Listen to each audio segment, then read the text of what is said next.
Саламатсыздарбы? Мен аты жөнүм Ыдырыс Исаков. Мен бүгүн Өзгөндөмүн. Мына менин артымда турган имарат Өзгөн шаардык мэриясынын имараты. Анан ушул мына көрүп турасыздар, Өзгөн шаардык имараты өзү мына тосмо менен тосулган. Анын ичи, ошол короонун ичи бүт ушул мэриянын жери деп эсептелет. Мына ошол мэриянын жеринин ичинде, то есть мэриянын ошол короосунун ичиндеги мына тетиги турган комоктордун бирөөсү ушул Өзгөн районунан, Өзгөн райондук округунан депутаттыкка бир мандаттуу округтан депутаттыкка аттанып аткан Элмурза Сатыбалдиевка ижарага берилген. Эми Элмурза Сатыбалдиевди биз билебиз. Бул киши ушул Өзгөн районунун кулуну, мурда абдан таасирдүү жанагы көзөмөл органынын жетекчиси болуп турган. Ошондуктан азыр менде суроо туулуп атат. Бул мэрияда отурса, ушул жердеги баягы өңдү көрдү 100 тайды деген болот. Анан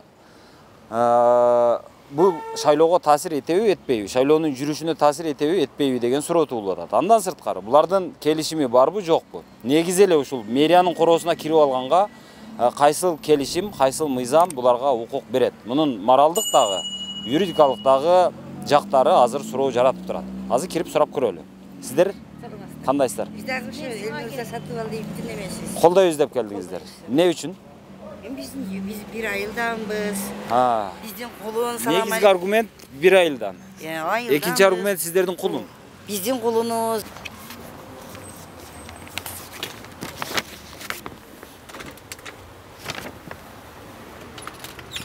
Азыр эле ачык турду эле. Мына жерде сүйлөп атканда эле жоголуп кетишти. Мына Кыргыз Республикасынын Жогорку Кеңешине номер 12-чи Өзгөн шайлоо округунан депутаттыкка талапкер Элмурза Сатыбалдиевдин штабы дейт. Элдин добушу чоң жоопкерчилик дейт.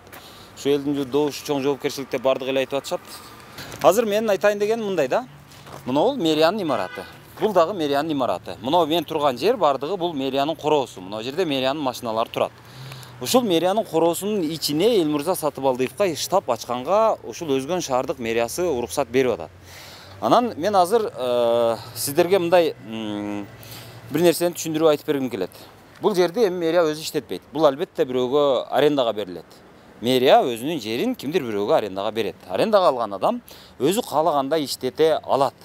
Кааласа, мисалы, мага ижарага берет, кааласа сизге ижарага берет. Ал жагы түшүнүктүү. Бирок азыр маселе башка жагында. Мына Элмурза Сатыбалдиев өзү дагы юрист. Анан мен юрист эмесмин, бирок юрист эмес болсом дагы мен логикалык жактан мындай бир тыянакты чыгарып көргөнгө аракет кылайын. Эгерде мэрия менен ушул жерди ижарага алган адамдын ортосунда келишимде муну сен суб аренда кылып дагы башкаларга ижарага берсең болот деген пункты болгон болсо, анда болот. Элмурза Сатыбалдиевка бул жерди ижарага бергенге берүү бул мыйзамдуу десек болот. Мыйзамсыз иш эмес. Бул бир. Экинчиси, бирок дагы бир жери бар. Эгерде бул жерди мисалы ашкана деп берген болсо, ашканага деп берди да булар. А булар офис кылып иштетип аткан болсо, анда ал болбой калат. Же болбосо бул жерде мындай бир башка максатта берилген болсо, бул башка максатта иштетип аткан болсо, ал дагы болбой калат. Ошол жагы кандай болду? Эми негизи эле булардын ортосунда келишим барбы, жокпу? Ошолорду мындай бир караштырып көрөлүчү, сураштыралычы. Саат азыр канча болду? Бул жерде бир дагы киши жок го, киши көрүнбөйт. Так, 2-ден 34 өтүптүр. Саат 2:30 болуптур. Бул жакта эч ким жок. Бул жакта эч ким жок. Бул жакта эч ким жок. Бул жак дааратканасы экен. Мына жаңы имарат. Азыр мэрге чалып көрөлү. Ушул Өзгөн шаарынын мэри өзү жооп берсин. Так.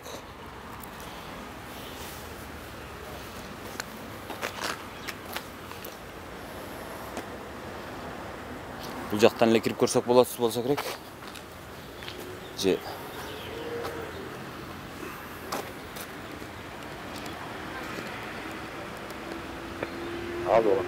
Алло, Надырбек мырза, саламатсызбы?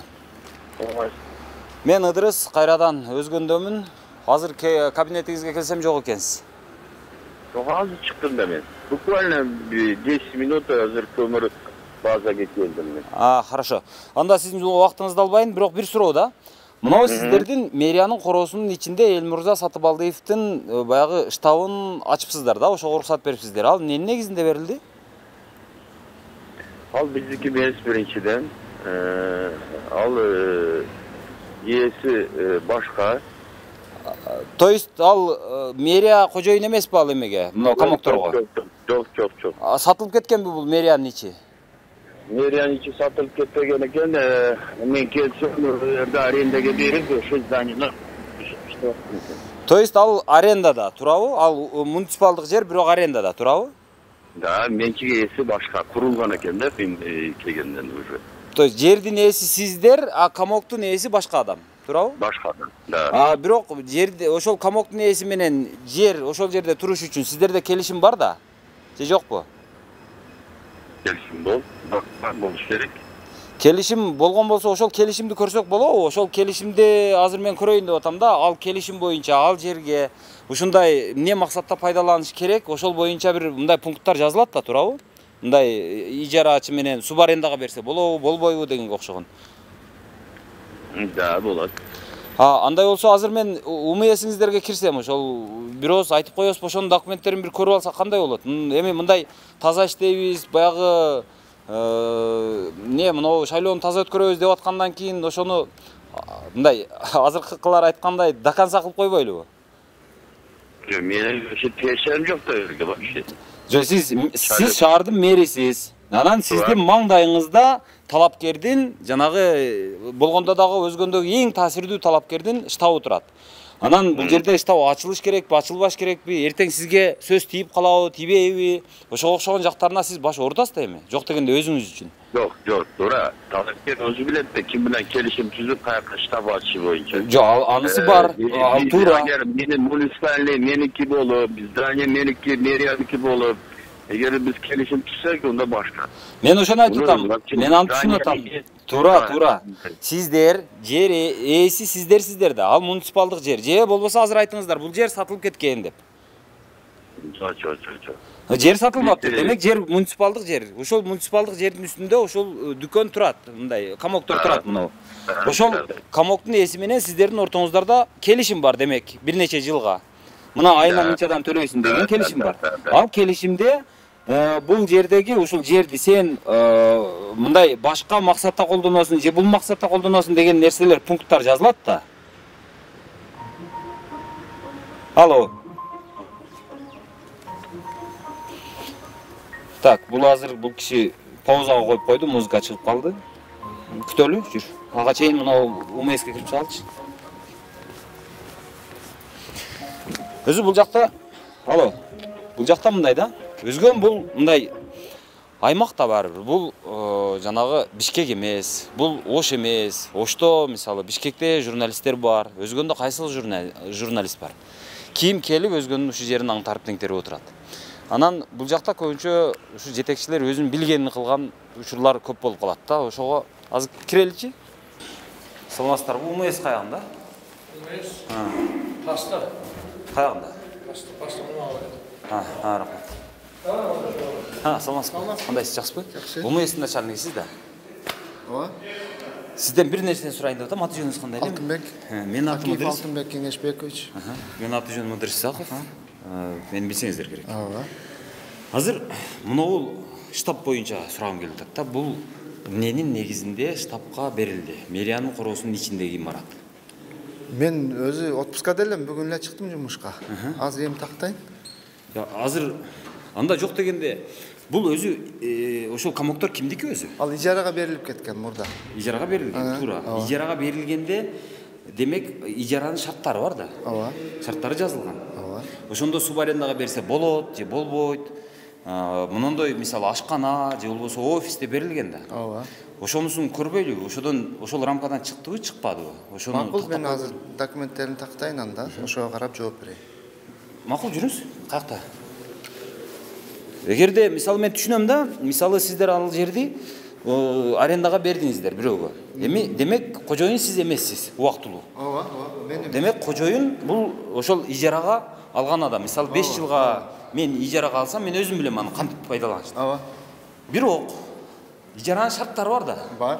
ошол шарттардан чыгып кетпей пайдаланышым керек да мен. Ооба. Мисалы мен ал жерди алып келип алып, мисалы ал жерге мусор топтоп коюшум керек. Же болбосо концерт койбошум керек. Ооба. Дегендейчи. Саламатсыздарбы? Кандайсыздар? Саламатсызбы? Биз кире берсек болот, э? Мындай эле отурайын. Мен өзүм отпускада болчумун, бүгүн эле жумушка чыктым. Азыр негизги мына мыйзам соода менен аракет болуп, азыр ошо көчөдөн келип эле. Эми эле мына кагаздарды иреттеп, азыркы күндө тактап баштадым. Чындап маалыматым жок болчу бул жөнүндө. Макул, мен аны түшүнүп атам. Бирок азыр сизде документтер бар да, азыр алдырсаңыз көрсөңүз болот да. Болот, эми азыр ал архивде да, азыр архивден. Жок, ал действующий документтер архивге өтүп кетпейт да. Мисалы 5 жылга берип. Жок, ооба, өзүнүн сотрудниктердин өзүнүн склад сейфинде болот да. Азыр чакыра койбойлу. Азыр могу жерде тургандай. Азыр эми ол документ эмеске көрсөтө албайм да. Неге? Бул жашыруу маалымат. Жок, жашыруу эмес. Негизи ал эч кимге көрсөтүлбөйт да. Неге көрсөтүлбөйт? Анын негизи болуш керек да. Бул көрсөтүлбөйт, себеби мындай деп. Жок, эми сиз да мени андай ыңгайсыз суроого бербеңиз. Неге? Бул ыңгайсыз суроо эмес, бул мындай нормалдуу эле суроо. Бул ачык суроо. Бул жер, мисалы, мэрия, мына имараттагы элдики, бул шаардыктардын мүлкү да. Анан ошол шаардыктардын мүлкү катары мен азыр шаардыктарга айтып бергим келип атат.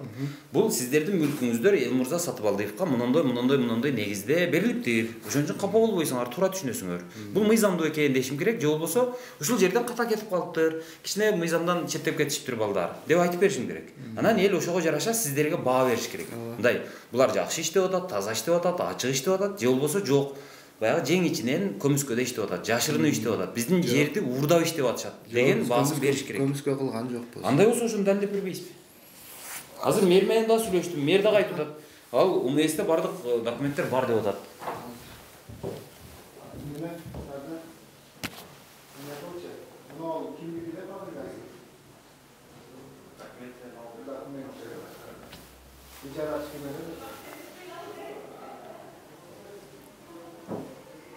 Ал камоктагы сиздердикиби? Жер эле сиздердики? Жер эле биздики, ал өздөрүнүн эсебинен коюлган экен. Азыр эми баягы аренданын мөөнөтү бүткөндөн кийин камок сиздерде калабы же аны алып кетишет? Жерди кайра өз калыбына келтирилет. Өзү негизи шаардагы бардык эле жерлер ошондой да? Ошондой, ооба. Бардык эле ошол бир эле стандарттуу бир шарт менен жерди гана беребиз. Өздөрү камок салышат. Өздөрү коюшат. Бүт бажоо өзүнүн эсебинен болот. Андан кийин мөөнөт бүткөндөн кийин же узартылат, же алына турган болсо, кайра жерди өз калыбына келтирип кетишет. Түшүндүм.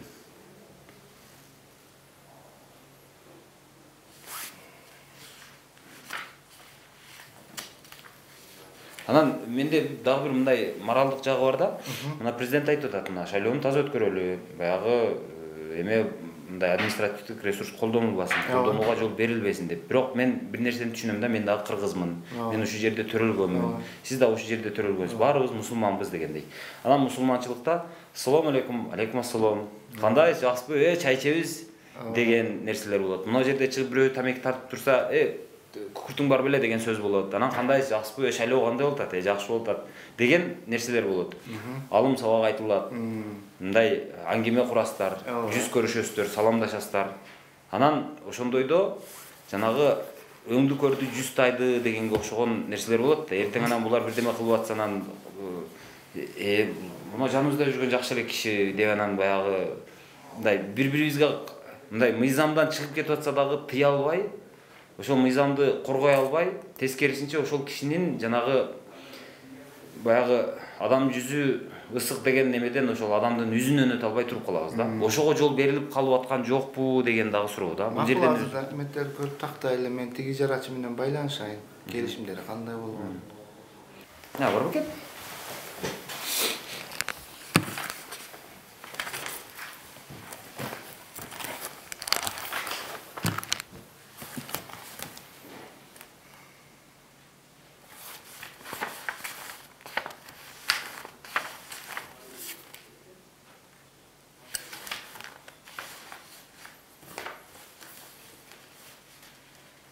Эки тараптуу келишим дейт, ооба. 5 жылга экен да. 5 жыл. Ошо келишим шарттарын окусак болобу экен? 2027-жылга чейин экен, э? Так. Ijara hukуктары жана милдеттери. Ушул келишимде аныкталган максаты жана шарттарга ылайык ижара жер участканы соода саттык максатында мыйзам чегинде пайдаланат дейт.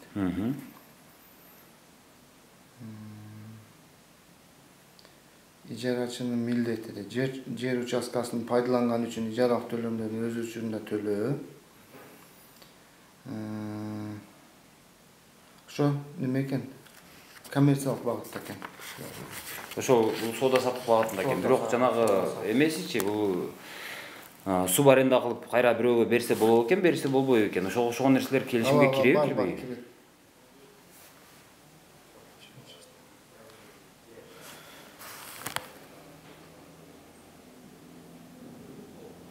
Бул жерде капитальный строение курганга макулдугу жок. Ооба, туура. Ижара берүүгө жер участканы пайдаланганда жана коргоо үчүн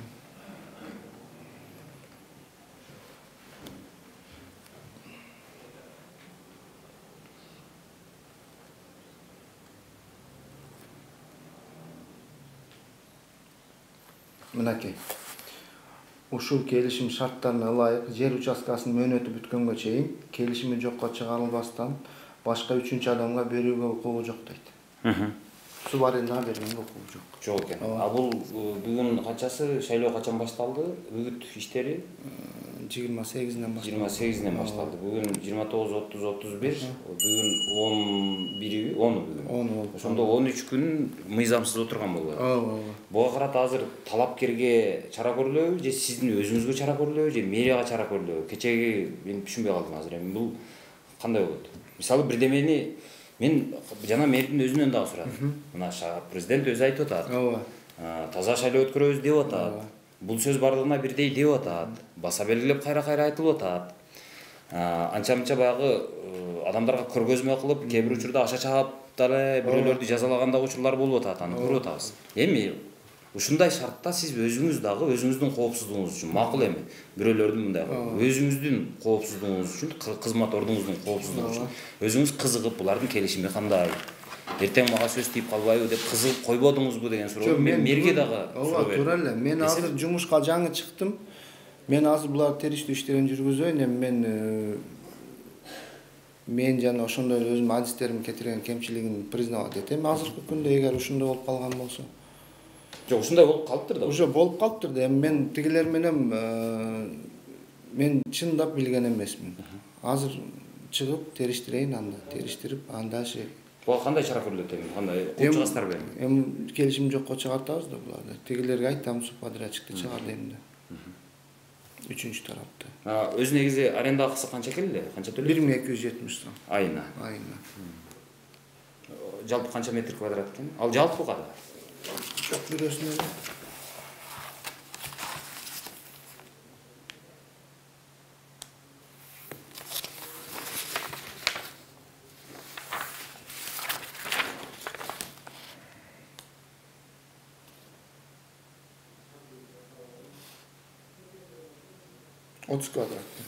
Мен азыр жер ээсинин аты жөнүн чыгарбайм. Башкасын чыгарбайм. Болгону ошол жердеги мына шартты мен сүрөткө тартып алышым керек болду. Бербей эле коюңуз. Материал эч кимге берилбейт. Мен сизге толук кандуу бердим азыр. Мен болгону мына эле жердин ошол цитатаны. Сиз дагы мени туура түшүнүңүз. Материал сыртка чыкпайт. Мынакей мен өзүм окуп бердим. Макул. Демек сиздин азыркы сөзүңүзгө ошо окуганыңызга толук ишенебиз. Ооба, ишенебиз. Жакшы калыңыз. Рахмат.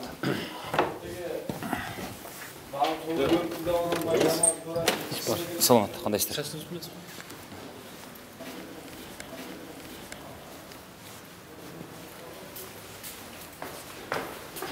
Мына өзүңүздөр көрдүңүздөр азыр. Иш далилденди. Мына ушул жерде бул Элмурза Сатыбалдиевдин штабы турганга таптакыр мыйзам жол бербейт экен. Эреже жол бербейт экен. Муну Элмурза Сатыбалдиев өзү юрист. Юрист болсо, демек ал киши мына нерсени мойнуна алат. Анан ал өзү дагы мындай, туура деш керек деп ойлойм. Ал биринчиден. Экинчиден, Элмурза Сатыбалдиев өзү мындай оңой олтоң талапкер эмес. Бул өзгөндөгү эң таасирдүү талапкер. Өзгөндөгү ушул менмин деген киши. өзгөндө кааласа каалаган жерине көлөкөсүн түшүрүп кое ала турган киши. Анткени бул мурда жанагы Кыргызстандагы эң күчтүү делген көзөмөл органын, то есть прокуратураны, башкы прокуратураны башкарып отурган киши. Ал таасирин азыр дагы жогот элек. Мындай алганда өзү аттан түшкөн менен буту үзөңгүдөн түшө элек киши. Анан ошондой киши мэриянын ичине балдар кандайсыңар? Мына жерге мен иштеп ачып атат элем деп келип албаганда башка ким келип ала алат? Ошол киши келип ала алат да. Анан мындай болуп атат да, кече өзү негизи шайлоонун азыр баягы мынау жанагы азыркы бийлик айтып атпайбы? Мына биз мына шайлоону таза өткөрөбүз деп. Макул таза өткөрсүн. Эми кандай кылат эми? Азыр Элмурза Сатыбалдиевго эми талапкер экен. Ал ушинтип келди дагы мына жерди алып алды. Эми жаза кимге берилет? Кечеги Ожгун ректорун алгандай кылып туруп, бул жерден азыр шаардын мэрин алып коебу иштен, же болбосо бул кишини жанагы Элмурза Сатыбалдиевди ушу талапкерлигин алып салабы? Ким изин кылат? Мына урматтуу мына Акылбек Жапаров кече мындай шайлоону таза өткөрүп атам деген киши. Мына сиз буга кандай чара көрөт элеңиз? Өзүңүз айтып бериңиз эми. Бул бир. Экинчиси, өзү негизи мындай кагазды бекерден кылбайбыз да. Келишимди бекерден түзбөйбүз да. Бардык жерде кагаз бар, бардык жерде келишим бар, бардык жерде мөөр басылат. Кимдир бирөө кол коет, ойлонуп туруп кол коет, ойлонуп туруп мөөр басат. Анан ошол нерселер аткарылыш керек да, аткарылбаса анда анын эмне кереги бар? Административдик ресурс деп атабыз. Анан дагы бир нерсе бар. Мына келген келип, кылган кылып кете берет экен. А бирок таякты жеген башка болуп атат да. Таякты жеген азыр эми менин оюмча ошол мэр болот окшойт го деп турам. Билбейм эми кандай болот. Эми өзүңөр баа бересиңер. Бирок иш ушундай. Мына азыр бул жерде мэрияда деле эч ким жок. Мэрдин жообун уктуңуздар. Ошол Өзгөн шаардык мэриясынын муниципалдык менчик башкармалыгынын башчысынын берген жообун уктуңуздар. Мына сүрөттү көрдүңүздөр. Штаб деп ачы ушул жерге илинип турат. Бул жерде мына азыр жана эшиги ачык турган мына жерде сүйлөп атканында, аркам караганында. Келгичем жаап коюптур. Каяка кетти? Жок. Жылас болуп кетет мындайда. Азыр мына дагы бир маалымат келди мына. Ошону мен сиздерге көргөзүп коеюн. Бул жерде мынтип жазылып атат. Так. Мындай бир сөз менен айтканда мындай болуп атат. Өзгөндөн чыккан, түбү өзгөндүк, мындай өзгөндүн кулундары деп коелу. Бишкекте же Ошто иштегендер, мамлекеттик кызматта иштегендер, күч структураларында иштегендер, ошол эле улуттук коопсуздугуна караштуу же болбосо мынау жанагы милицияда иштегендер келип, отпуск алып алып, келип, анан өзүнүн айылына барып, келип, урматтуу туугандар, мен ушул жерде иштеп атам. Эми биз азыр ушул Элмурза Сатыбалдиевди же дагы башканы ата журтту, же болбосо Акматты же Ташматты ушуну шайлап бериңиздер. Булар менен биз бирбиз деп үгүттөп кетип атышыптыр. Мына ошондойдун бир мисалы ушул болуп атат азыр мына жерде. Кылыч Айдаралиев дейт, Алмаз Тажиев дейт. Шотный палатанын кызматкери экен. Кылыч Айдаралиев деген бул баягы Кыргызстандын жанагы аба күчтөрүндө мына эмеде иштейт экен. Коргоо министрлигинде иштейт экен.